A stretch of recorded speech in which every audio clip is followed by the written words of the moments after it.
Chapter 6। तो चलिए मैं आपको बताता हूँ कि हमेशा खुश कैसे रहे, यानी ब्रेन में हैप्पीनेस के हार्मोन को कैसे बढ़ाए। मेडिटेशन। आपने मेडिटेशन के बारे में ज़रूर सुन रखा होगा कि हमें यह करना चाहिए और इससे फोकस बढ़ता है और स्ट्रेस कम होता है।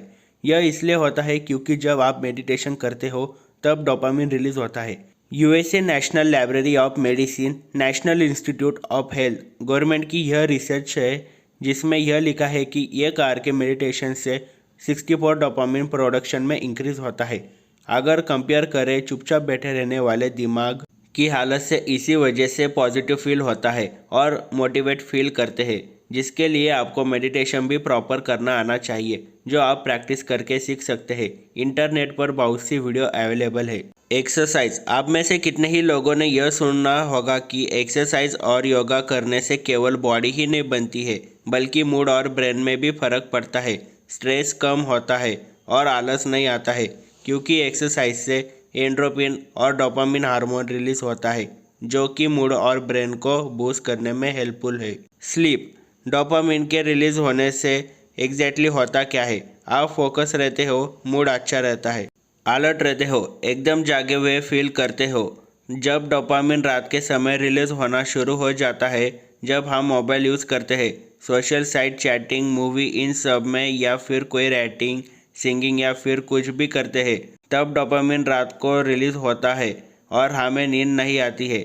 ऐसा बहुत लोगों के साथ होता है कि वे रात में बहुत एक्टिव, अलर्ट और फोकस फील करते हैं, जो कि मॉर्निंग में नहीं करते हैं, जिसका सीधा मतलब है नींद के लिए डोपामिन का कम होना बहुत ज़रूरी है।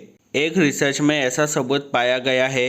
यह रिसर्च यूएसए गवर्नमेंट की वेबसाइट पर जाकर आप खुद भी देख सकते हैं। इसमें बताया गया है कि जब आप नाइट में जागकर काम करते हो, तब अगले दिन आपका डोपामिन रिलीज नहीं होता है, यानी आप एक्टिव फील नहीं करते हो, जो यह बात साबित करती है कि अगर आप प्रॉपर नींद लोगे तभी आपके ब्रेन में प्रॉपर एक्टिव रहने के, अलर्ट रहने के, फोकस रहने के हार्मोन रिलीज होंगे।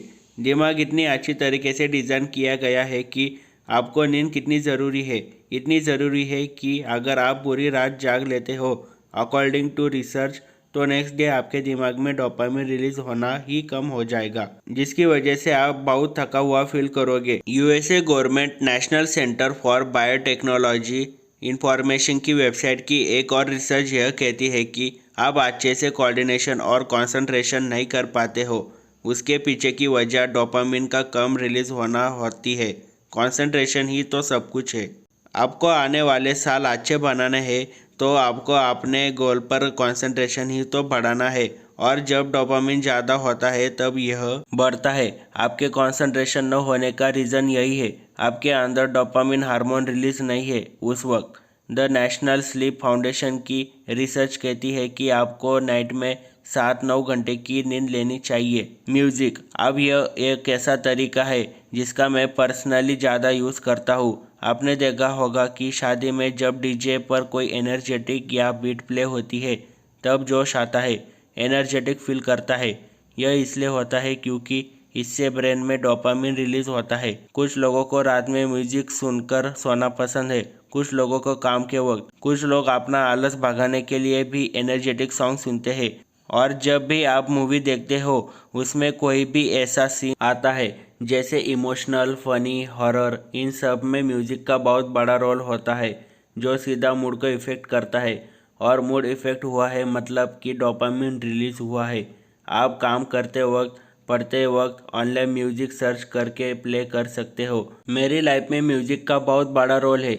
जब मैं इस बुक को लिख रहा था, तब मैं एक कंसंट्रेशन वाला सॉन्ग सुन रहा था। न्यूट्रिशन। आप लास्ट में आता है, आप क्या खाते हो।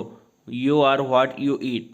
आप जैसा खाते हो वैसा आपका मूड रहता है, वैसे ही आपका ब्रेन वर्क करता है।